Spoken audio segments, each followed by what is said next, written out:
Hello বন্ধুরা, সবাই কেমন আছেন? আশা করি সবাই ভালো আছেন। কিও কি হ্যালো ইন্ডিয়ার ভাইজান, আপনারা কি কেমন আছেন? ভালো আছেননি? হাসু আপার দিন শেষ, এখন হইতেছে আমাদের বাংলাদেশ। দেখতেছেন আমাদের ডক্টর ইউনূস সাহেবের বাংলাদেশ। হাসু আপা যাওয়ার পরে এখন আপনারা দেখতেছেন কি সুন্দর। এই যে বাংলাদেশের বিডিআর এর কাছে কি নমুনা আপনারা দেখতেছেন। আগে কিন্তু আপনারা কিন্তু আমাদেরকে ফাঁকির মতন গুলি কইরা মারছেন। এখন আর এই দিন শেষ। এখন যদি একটা কোনো কিছু করো, সাথে সাথে প্রতিবাদ। এই জিনিসের সাথে সাথে প্রতিবাদ। যে সময় আমরা হাসপাতাল চইলা গেছে আমাদের, যে স্বৈরাচার শাসক আমাদের দেশ থেকে চইলা গেছে গেছে তারপরে আমরা কিন্তু নিজেরা নিজে, এখন নিজেরা নিজে আমরা সিংহের মতন বাঁচতে শিখছি। এতদিন অনেক দিন পর আমরা সিংহের মতন গর্জে উঠছি। নিজের নিজে আমরা ভাবতেছি। এখন আমরা যে বাংলাদেশ বলে না রয়্যাল বেঙ্গল টাইগার, জাতীয় জাতীয় পশুর নাম, এখন রয়্যাল বেঙ্গল টাইগারের মতন আমরা জেগে উঠছি। এখন দেখতেছেন বাস্তব হইতেছে ওইটা, বাস্তব হইতেছে, প্রমাণ হইতেছে এইটা। ঠিক আছে, আগে কিন্তু দেখা হইতেছে আমরা বাংলাদেশের বিটিআর গুলা যারা আসিল, তারাও কিন্তু কোনো কিছু ভয় পাইয়া বলতে পারতো না, কারণ উপর মহল তিয়া তো এরকম একটা এই আসতো না যে প্রতিবাদ করার। কারণ যদি আসে তাইলে তো চাকরি শেষ হয়ে যাব। যদি কথা কয় ইন্ডিয়ার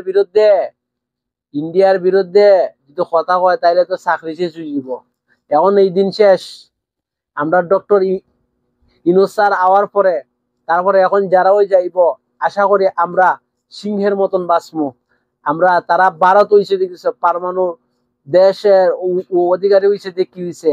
আমরা আমরা না হইলো আমরা নিজেরাই নিজে শক্তি, নিজেরাই আমরা লাঠি ও গোল্লা মোল্লা দেশ সবকিছু দিয়া যদি আমরা পাকিস্তানটা বাগাই তারি, আর তোমরা কি মিয়া বুঝলাম না। তারাও তো পারমাণু ওই দেশের শক্তি একটা অধিকারী আসলো, তারও ভেঙে গেছে। কিন্তু আমরা কিছু কিছু কিছু জিনিস আছে, এটার কারণে আমরা সবাই স্তব্ধ হয়ে থাকছে।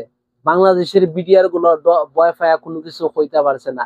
আর এখন হইতেছে বাস্তব প্রমাণ হইতেছে, এটা দেখেন এই দিন শেষ। আর এখন হইতেছে আল্লাহ আকবরের বাংলাদেশ। এখন হাসু আপার দিন শেষ। ঠিক আছে, হাসু আপা যাওয়া এখন কিন্তু এগুলা সবচেয়ে সপ্তাহ হইতেছে, মূল কথা হইতেছে এটাই। সবকিছু চাইরা এক কাজে মনোযোগী, তার এক বৈরাগী। বুঝতে পারছো?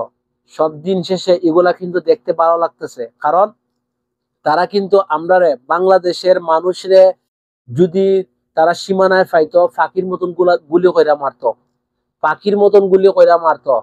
এখন কিন্তু তারা তারা এখন গুলি করার চান্স পাইতো না, কারণ প্রতিবাদ করা আমরা শিখছি। এটাই হইতেছে সিংহের মতন বাঁচতাম। শিয়ালের মতন বাচ্চা যদি 1000 বছর বাঁচো, এটার কোনো দাম নাই। সিংহের মতন একদিন বাঁচো, এটাই সবচেয়ে বেশি দাম। তো সবার কাছে কেমন লাগতেছে বর্তমানের পরিস্থিতি, অবশ্যই একটু কমেন্ট করে জানাইবা। ভালো থাকবা, সুস্থ থাকবা, আল্লাহ হাফেজ।